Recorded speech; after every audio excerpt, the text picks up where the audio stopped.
Hello, fellow campers, readers, and all people who enjoy campfire stories. My name is Shannon Robertson, and today I'm going to read you another story about the sleeping giant. This one is from my second book, Campfire Stories from Northern Ontario. And I'm lucky enough to be sitting right here at Sleeping Giant Park with the sleeping giant in the background. So, the story that I'm going to read to you today was first told here, possibly at this very campsite, and it was told, like all my stories, to my family just as a story that I made up at the time. When I wrote this story down, I realized that it had the air of a legend of old. Particularly, it has some similarity to Ojibwe legends, the original, who made the original stories about 𝐵𝐴𝐵𝐴𝐵𝐴𝐵𝐴. So I tried to keep it true to that sort of theme or type of story when I wrote it, and I'd like to share that with you today. The Missing Isle. Those of you who have been to Sleeping Giant Park and have camped there at Lake Marie-Louise will know that there is a beautiful island near its southern bay. You can see it there looking out from your campsite, a darkly treed mystery place below the sleeping giant's long stretching legs.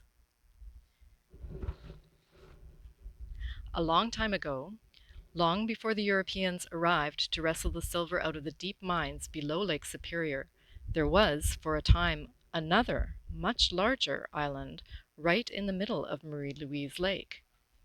At that time, 𝐵𝐴𝐵𝐴𝐵𝐴 was a giant, but not a sleeping giant. That is, although he liked to take long, leisurely naps in the place where he now rests more permanently, he was then a normal, active giant, hunting and fishing, and taking care of the woods and creatures of his northern home. In fact, it was he who had created the island in the middle of the lake.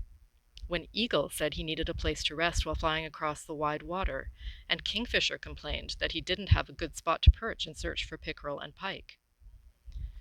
Before he made the island, though, 𝐵𝐴𝐵𝐴𝐵𝐴 made 𝐓𝐝𝐴l and Kingfisher settle on the tops of 2 old white spruce trees and fold their wings against their bodies to quiet stillness. Then he warned them. This land will be a haven for all creatures who need a place to rest. You too must share it willingly with them. Both birds nodded in agreement. Raven overheard the conversation, though, and he croaked his own warning. If you hope to keep this lake peaceful and ensure that we creatures really share your island, you must call all of us together and make us promise in unison. Here is a picture of the 𝐓𝐝l and Kingfisher listening to 𝐵𝐴𝐵𝐴𝐵𝐴. 𝐵𝐴𝐵𝐴𝐵𝐴 agreed that this was a good idea. He gathered the wingless animals, deer, bear, moose, yes, there were moose on the peninsula in those days, red-backed vole, jumping mouse, snowshoe hare, beaver, muskrat, and otter. He blew a loud whistle into the endless blue sky, and in came heron, whiskey-jack, chickadee, robin, blue jay, nuthatch, wren, and white-throated sparrow to join 𝐓𝐝l, Kingfisher, and Raven, who were, of course, already there. It was a large and not completely compatible crowd, and the din of growls, squeals, and squawks rang out over the calm blue water of Lake Marie-Louise. 𝐵𝐴𝐵𝐴𝐵𝐴 raised a hand in greeting to all and then boomed in a friendly voice, "Bonjour, welcome, friends." The ruckus stopped suddenly, all of the animals raising their heads to see the huge man. "I am offering you a gift.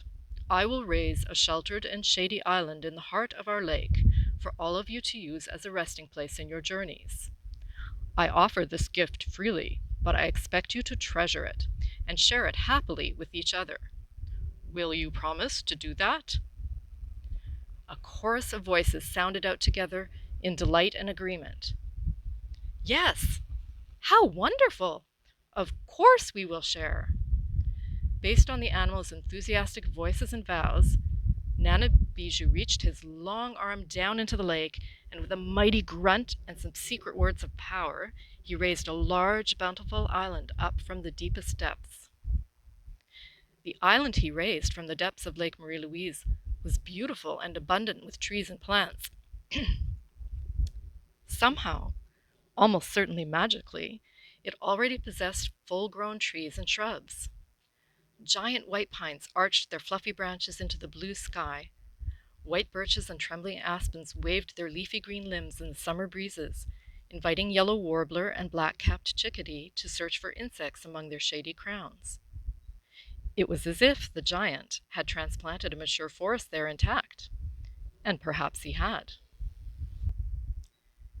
Now, as I've said, Otter had promised, Whiskey Jack had promised, Deer, Loon, and Bear had promised. All of the animals present had promised to allow each other to use the island gift without argument or abuse. And so they did, for a time, that is.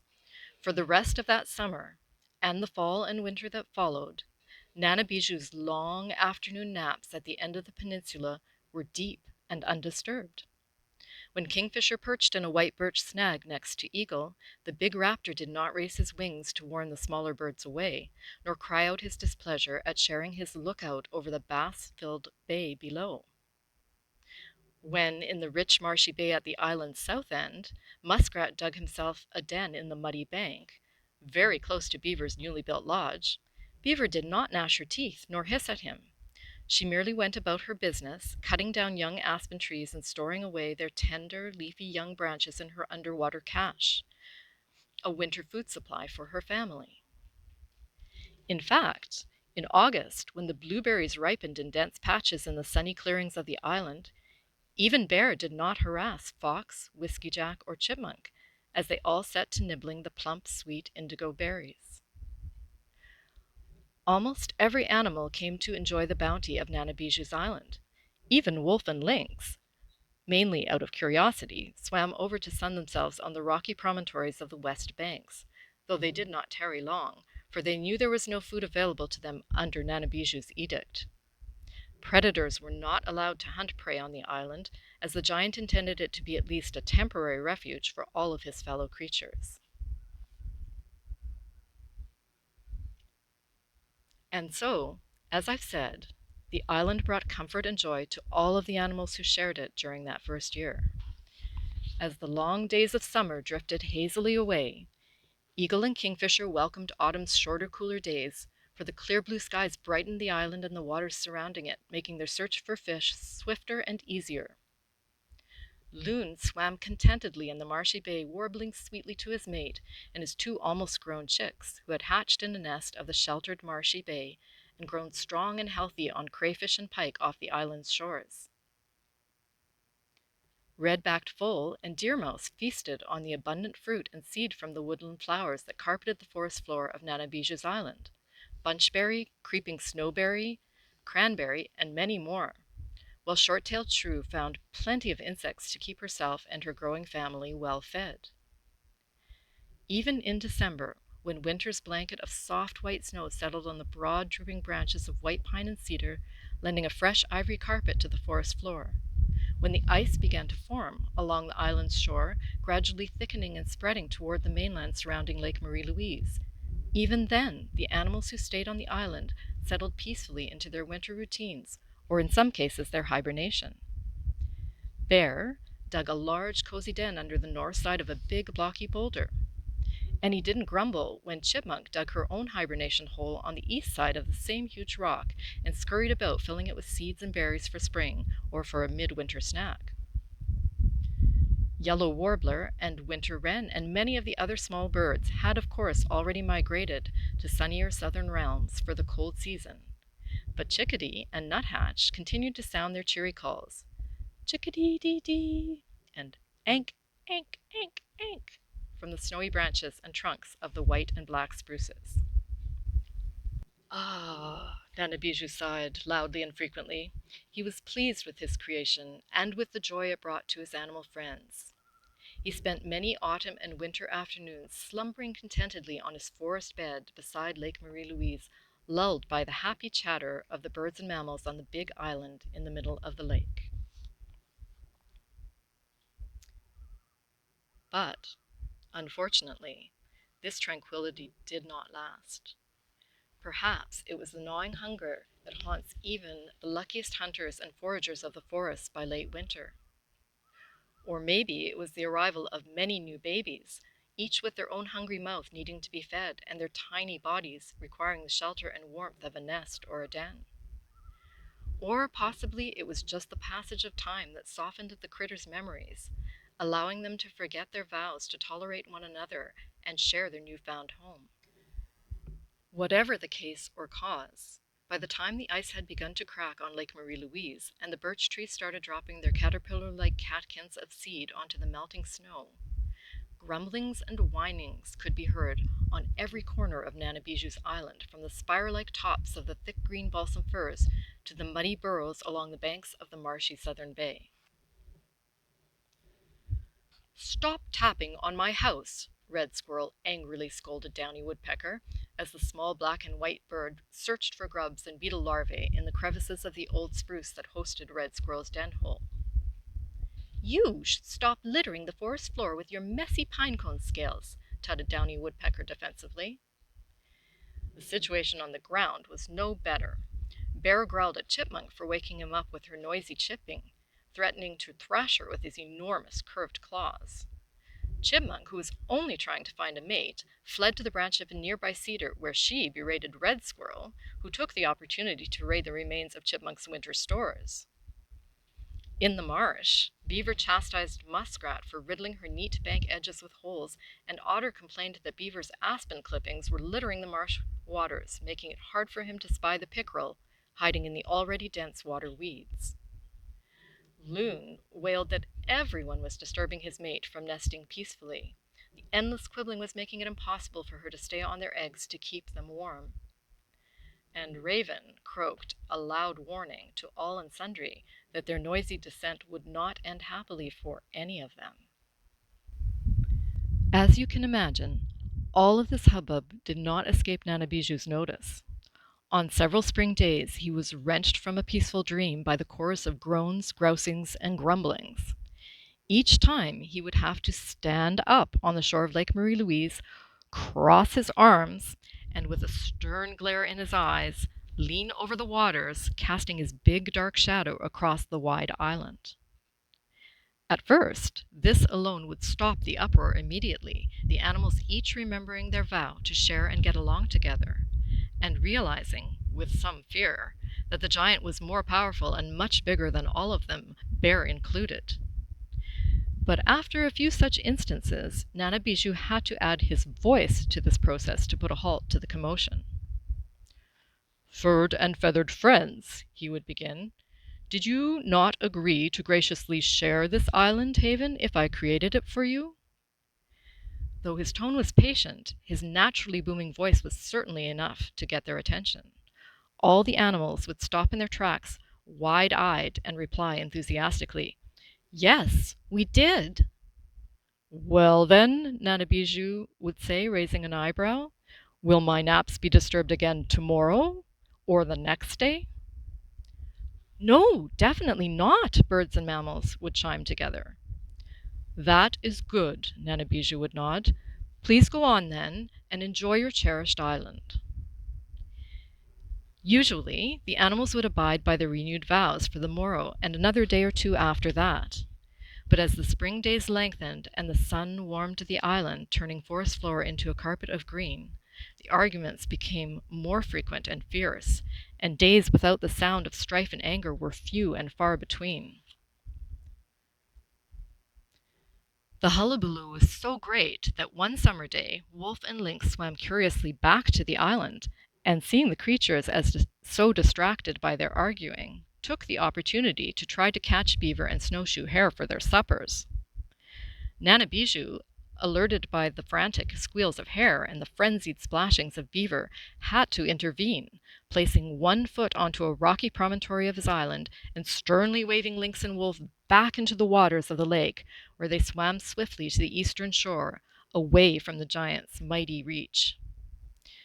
But 𝐵𝐺 warned Hare and Beaver and the other animals that this near tragedy was their own fault, the result of their endless, reckless bickering. "This cannot continue," he stated angrily. "If the island cannot be peacefully inhabited, it should not be inhabited at all." "Please don't send us away," Eagle cried. We will cease these warrings and wranglings and return to the amiable existence we promised you." "Yes," Kingfisher agreed, "we will all get along, won't we?" he called to the now worried throng. "Yes, of course," everyone chorused. "We swear we will. Please don't make us leave." "So be it," Nana-Bijou said with a sigh. "But this is my final warning. If I am ever roused from sleep again by anger or arguing, this island gift will no longer be yours." Well, I wish I could tell you that the animals heeded Nana-Bijou's words with the respect that they should have, and that they found ways to share the island's beauty and bounty without ruffling each other's feathers or fur. Unfortunately, they did not. Maybe they thought the giant would only keep issuing threats, or, if he followed through, would only send them back to the mainland temporarily as punishment. Whatever fear was in their minds, it was not great enough, nor their own consciences and determination strong enough, to make them abide by his words and their original vows. So, on a warm afternoon late that August, when all of the creatures should have been happily gathering hazelnuts and bearberries, or lounging on a warm rock soaking in the late summer sun, the bickering began anew. It may have been Muskrat that started at this time, complaining that Moose was hogging the still tender cattail stems in the marshy bay. Or perhaps Kingfisher began it, rattling shrilly that Eagle never allowed him the view of the lake from the top of the tallest white pine. Later, each animal would blame another for initiating the squabbling that day. In the end, though, it matters little. Within moments, every single animal present was squawking, chattering, or growling at someone, and many were clawing or pecking at their neighbors. The din that rose from Nana-Bijou's island and echoed across Lake Marie-Louise was far louder even than that you might nowadays hear arising from the campground on the Saturday night of a long summer weekend. Certainly, it was much louder than you would ever hear from the animals who live in the forest around the sleeping giant these days. Well, Nana-Bijou was awake in a blink, seconds after the first growl or grunt. Even though he had been slumbering more deeply than he usually did for his naps, it didn't take him more than a few startled breaths to figure out where all the noise was coming from. Disappointment made his cheeks go slack for a moment, but anger swiftly swept his dismay aside, tightening his brows and lips into firm, hard lines and clenching his jaw and fists into taut blocks of determined power. Nana-Bijou rose to his full height, and without a whisper or a shout, he strode to the edge of Lake Marie-Louise. This time, the animals were so busy fighting with each other that they barely registered the black shadow that fell across Nana-Bijou's island, plunging them suddenly into cool shade. Only Raven, who had in vain been croaking warnings to the quarreling congregation, noticed the giant scowling down at them from above. "Stop!" Raven cawed. "You are all ruining the gift." But nobody was listening to him, so busy was each trying to rustle a piece of food, land, or water away from the other. By then, it was too late anyway. With no hesitation and no qualms, Nana-Bijou reached down into Lake Marie-Louise with both his long arms, and firmly grasping the solid rocks below the island that he had raised only a year before, he gave a mighty, wrenching pull. A thunder-like roar echoed over the water as the rocky base of the island cracked, and the giant yanked huge chunks of it away, scattering them hither and thither through the long, wide lake. As the island's solid foundation disintegrated, its surface, the soil and carpeted forest floor, sank almost immediately and nearly intact under the water and continued to descend rapidly toward the lake's bottom. The trees, those beautiful spreading pines and spruces, the stately cedars and firs, and the full green birches and aspens, all became shorter and shorter as they were swallowed up by the clear blue waters of Lake Marie-Louise, their spiky tips or green leafy crowns being the last to drop beneath the surface, never to be seen on land again. The anguished cries of mammals, big and small, rang out in the hazy afternoon as they were unexpectedly plunged into the cool lake water. To their credit, some of the better swimmers, such as otter and muskrat, dove beneath vole, jumping mouse, and shrew, who were unable to swim or unaccustomed to it, raising them above the lake's grip and ferrying them to shore. Even snowshoe hare was rescued by beaver in this manner. The birds, of course, flew up away from the catastrophe, but many, like eagle and kingfisher and even whiskey jack, circled above, screeching their dismay. Moose honked his frustration as he swam south, away from his refuge, knowing he would no longer find such certain rest from the pursuit of wolf and bear. For now, though, Bear was preoccupied with his own grief at losing his favorite blueberry patches and cozy den, as he clambered awkwardly through the huge ripples created by the great island's sudden sinking, heading for Lake Marie-Louise's northern shore. And here is a picture of the island sinking.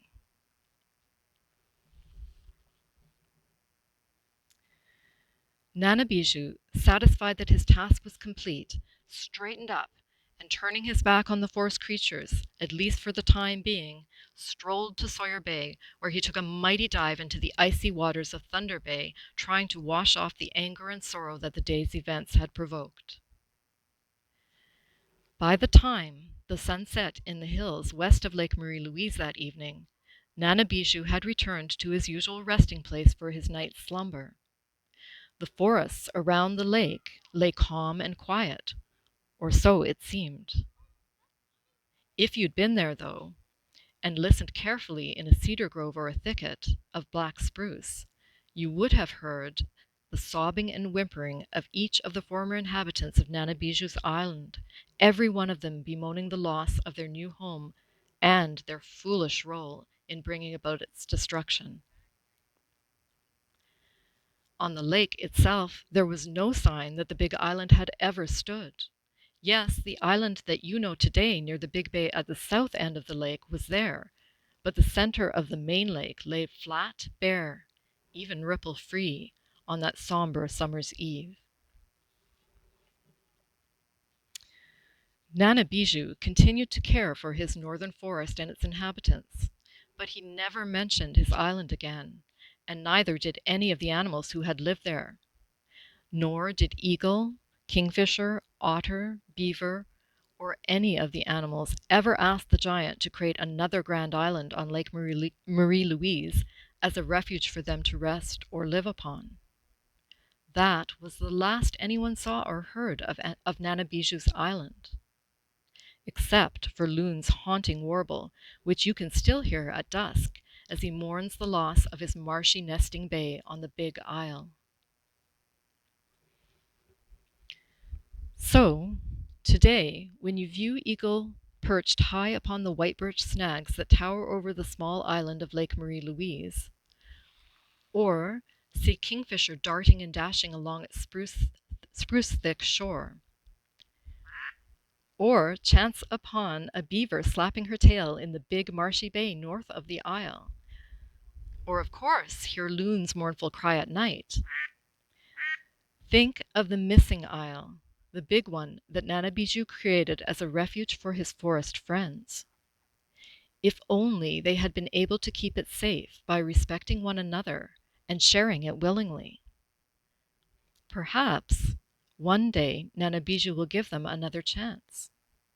If he does, do you think they will have learned?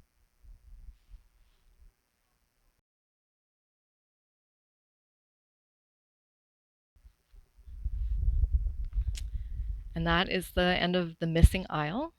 I hope you enjoyed the story today. If you like the story, please let me know by liking here or on Facebook, and take a look at the links that lead you to my Facebook page and my website and Instagram.